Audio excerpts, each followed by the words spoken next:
I am 𝐸 Actually, I belongs to Faridabad only, but I am living in Vadodara from last 4 years. And this is my son, Anay, and he diagnosed. We went to a Vadodara hospital, and we came to know that he's suffering from hernia. So there was this left groin area on 𝐒𝐮𝐫 side. So we first took the appointment from Vadodara, and then we came here in Faridabad because this is my hometown and Asian hospital, and we met Dr. Pankaj Hans, and he's very good while explaining all these things, and he suggested a surgery because this was the only solution for this hernia.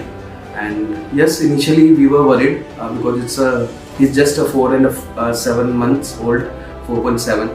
So this is why, and but yeah, he guided us very calmly, and we understand the criticality of this disease, and this is how we went for a surgery. And after surgery, he's very fine. After 24 hours, he's feeling better, and now his doctor advises not to jump, but he's a kid, and he started moving, and he's feeling very okay.